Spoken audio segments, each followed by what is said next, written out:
Hi hello ನಮಸ್ಕಾರ friends, welcome back to Meghana's cooking channel.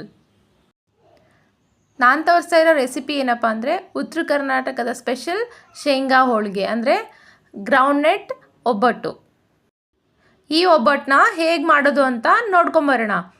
ಮೊದಲಿಗೆ ಒಂದು ಪ್ಯಾನ್ ತೊಗೊಂಡು ಸ್ಟವ್ ಆನ್ ಮಾಡಿ ಪ್ಯಾನ್ನ ಬಿಸಿಗಿಡಿ. ನಂತರ ಒಂದು ಅರ್ಧ kg ಶೇಂಗಾನ ತೊಗೊಂಡು ಲೋ ಫ್ಲೇಮಲ್ಲಿ ಇಟ್ಕೊಂಡು ಈ ಥರ ಫ್ರೈ ಮಾಡ್ಕೊಳ್ಳಿ.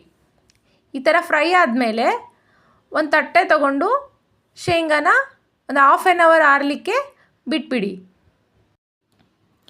ಶೇಂಗಾ ಫುಲ್ ಕೂಲ್ ಆದಮೇಲೆ ಈ ಥರ ಸಿಪ್ಪೆ ತೆಗಿಬೇಕು. ಸಿಪ್ಪೆ ತೆಗೆದ್ರೆ ಒಬ್ಬಟ್ಟು ಟೇಸ್ಟು ಚೆನ್ನಾಗಿರುತ್ತೆ.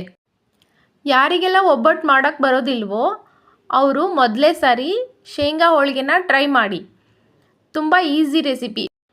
ಇವಾಗ ಒಂದು ಮಿಕ್ಸರ್ ಜಾರ್ ತೊಗೊಂಡು ಸಿಪ್ಪೆ ತೆಗೆದಿರೋ ಶೇಂಗಾನ ಇದರಲ್ಲಿ ಹಾಕ್ಕೊಳ್ಳಿ. ಹಾಗೆ ಒಂದು 300 ಗ್ರಾಮ್ ಬೆಲ್ಲನ ತಗೊಳ್ಳಿ. ಅದನ್ನು ಇದಕ್ಕೆ ಮಿಕ್ಸ್ ಮಾಡ್ಕೋಬೇಕು. ಮಿಕ್ಸ್ ಮಾಡಿಕೊಂಡು ಈಗ ತರ್ತರಿಯಾಗಿ ರುಬ್ಕೋಬೇಕು. ಮಿಕ್ಸಿಗೆ ಹಾಕಿರೋ ಪೌಡ್ರನ್ನ ಒಂದು ಬೌಲಿಗೆ ಹಾಕಿ ಎತ್ತಿಟ್ಕೋಬೇಕು. ಇವಾಗ ಒಬ್ಬಟ್ಟು ಮಾಡ್ಕೊಳಕ್ಕೆ ಬೇಕಾಗಿರೋ ಕಣಕನ ಕಲಿಸ್ಕೊಳ್ಳೋಣ, ಅಂದರೆ ಹಿಟ್ಟನ್ನ ಕಲಿಸ್ಕೊಳ್ಳೋಣ. ಇದಕ್ಕೆ 200 ಗ್ರಾಮ್ನಷ್ಟು ಮೈದಾ ಹಿಟ್ಟನ್ನ ಹಾಕ್ಕೊಳ್ಳಿ. ಹಾಗೆ ಒಂದು ಸ್ವಲ್ಪ ಉಪ್ಪನ್ನ ಹಾಕ್ಕೋಬೇಕು. ಹಾಕ್ಕೊಂಡು ನೀಟಾಗಿ ಮಿಕ್ಸ್ ಮಾಡ್ಕೊಳ್ಳಿ. ಇದಾದ ನಂತರ ಸ್ವಲ್ಪ ನೀರನ್ನ ಹಾಕ್ಕೊಂಡು ಚಪಾತಿ ಹಿಟ್ಟಿನ ಅದಕ್ಕೆ ಕಲಿಸ್ಕೋಬೇಕು. ಉತ್ತರ ಕರ್ನಾಟಕದ ಸೈಡು ಸಂಕ್ರಾಂತಿ ಹಬ್ಬಕ್ಕೆ ಈ ಒಬ್ಬಟ್ಟು ಇರಲೇಬೇಕು. ನಾವೆಲ್ಲಾದರೂ ಔಟ್ಸೈಡ್ ಟ್ರಾವೆಲ್ ಮಾಡಬೇಕಾದ್ರೆ ಫುಡ್ನ ಕ್ಯಾರಿ ಮಾಡ್ತೀವಿ ಅಂತಂದರೆ ಈ ಥರ ಹೋಳಿಗೆನ ಮಾಡಿ ಎತ್ಕೊಂಡು ಹೋಗ್ಬೋದು. ಇದನ್ನು ಒಂದು ವಾರದವರೆಗೂ ಸ್ಟೋರ್ ಮಾಡ್ಬೋದು. ಹಿಟ್ಟನ್ನು ಈ ಹದಕ್ಕೆ ಕಲಿಸ್ಕೊಂಡ ನಂತರ ಸ್ವಲ್ಪ ಅಡುಗೆ ಎಣ್ಣೆನ ಹಾಕ್ಕೊಂಡು 1 ಅವರ್ ನೆನೆಲಿಕ್ಕೆ ಬಿಡಬೇಕು. ಈಗ ರುಬ್ಬಿಟ್ಟಿರೋ ಪೌಡ್ರನ್ನ ಸ್ವಲ್ಪನೇ ನೀರು ಹಾಕ್ಕೊಂಡು ಕಲಿಸ್ಕೋಬೇಕು. ಜಾಸ್ತಿ ನೀರು ಹಾಕ್ಕೋಬೇಡಿ. ಶೇಂಗಾ ಎಣ್ಣೆ ಬಿಡೋದ್ರಿಂದ ಬೇಗನೆ ಮೆತ್ತಗಾಗುತ್ತೆ. ಹೆಂಚನ್ನ ಕಾಯ್ಲಿಕ್ಕೆ ಇಟ್ಬಿಡಿ. ನಂತರ ಇದನ್ನು ನೀಟಾಗಿ ಕಲಿಸ್ಕೊಂಡು ಚಿಕ್ಕದಾಗಿ ಉಂಡೆಗಳನ್ನಾಗಿ ಮಾಡಿಟ್ಕೋಬೇಕು. ಈ ಶೇಂಗಾ ಹೋಳಿಗೆ ಮಾಡೋಕ್ಕೆ ಎಷ್ಟು ಈಸಿನೋ ತಿನ್ನೋಕ್ಕೂ ಅಷ್ಟೇ ಟೇಸ್ಟಾಗಿರುತ್ತೆ. ಮೊದಲಿಗೆ ಈ ಥರ ಮಾಡಿಟ್ಕೊಂಡ್ರೆ ಸ್ಟಫಿಂಗ್ ಟೈಮಲ್ಲಿ ಈಸಿ ಆಗುತ್ತೆ. ಆಲೂ ಪರೋಟನ ಎಷ್ಟು ಸುಲಭವಾಗಿ ಮಾಡ್ಬೋದು ಅದಕ್ಕಿಂತ ಸುಲಭವಾಗಿ ಈ ಶೇಂಗಾ ಹೋಳಿಗೆನ ಮಾಡ್ಬೋದು. ಹಿಟ್ಟು ಚೆನ್ನಾಗಿ ನೆಂದು ಬಂದಿದೆ.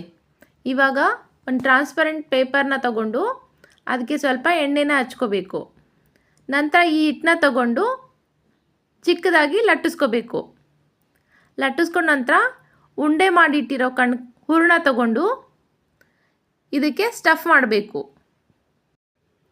ಹೊಸದಾಗಿ ಕಲಿಯೋರಿಗೆ ಈ ಥರ ಸ್ಟಫಿಂಗು ತುಂಬ ಈಸಿ ಅನಿಸುತ್ತೆ. ಸ್ಟಫಿಂಗ್ ಎಲ್ಲ ಮುಗಿದ್ಮೇಲೆ ರೌಂಡ್ ಶೇಪಲ್ಲಿ ಮಾಡಿಕೊಂಡು ಇದ್ರ ಮೇಲೆ ಒಂದು ಟ್ರಾನ್ಸ್ಪರೆಂಟ್ ಕವರ್ನ ಇಟ್ಕೊಂಡು ಪೂರಿ ಸೈಜ್ಗಿಂತ ಸ್ವಲ್ಪ ದೊಡ್ಡದಾಗಿ ಲಟ್ಟಿಸ್ಕೋಬೇಕು.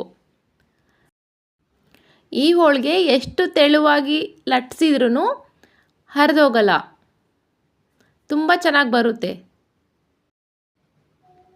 ಈ ಶೇಂಗಾ ಬೆಲ್ಲ ತಿನ್ನೋದ್ರಿಂದ ಆರೋಗ್ಯಕ್ಕೆ ತುಂಬಾ ಬೆನಿಫಿಟ್ಸ್ ಇದೆ. ಹಾಗೆ ಈ ಹೋಳಿಗೆನ ಒಂದು ಹೆಲ್ತಿ ರೆಸಿಪಿ ಅಂತಲೂ ಹೇಳ್ಬೋದು. ಹೆಂಚು ಬಿಸಿಯಾಗಿದೆ. ಸ್ವಲ್ಪ ಆಯಿಲ್ನ ಸ್ಪ್ರೆಡ್ ಮಾಡಿಕೊಂಡು ಹೋಳಿಗೆನ ಹಾಕ್ಕೊಳ್ಳಿ. ಮೀಡಿಯಮ್ ಲೋ ಫ್ಲೇಮಲ್ಲಿ ಇಟ್ಕೊಂಡು ಬೇಯಿಸ್ಕೋಬೇಕು. ಮೇಲೆ ಸ್ವಲ್ಪ ಆಯಿಲ್ನ ಸ್ಪ್ರೆಡ್ ಮಾಡ್ಕೋಬೇಕು. ಹಾಗೆ ಎರಡೂ ಸೈಡ್ನ ನೀಟಾಗಿ ಬೇಯಿಸ್ಕೋಬೇಕು. ಈ ಥರ ಚೆನ್ನಾಗಿ ಬೇಯಿಸ್ಕೊಳ್ಳಿ. ಚೆನ್ನಾಗಿ ಬೇಯಿಸಿ ಇಟ್ಕೊಳ್ಳೋದ್ರಿಂದ 1 ವಾರ ಆದ್ರೂ ಹೋಳಿಗೆ ಹಾಳಾಗಲ್ಲ. ಮತ್ತು ಇದೇ ಥರ ಇನ್ನೊಂದು ಹೋಳಿಗೆನ ಲಟ್ಟಿಸ್ಕೊಂಡು ಬೇಯಿಸ್ಕೊಳ್ಳೋಣ.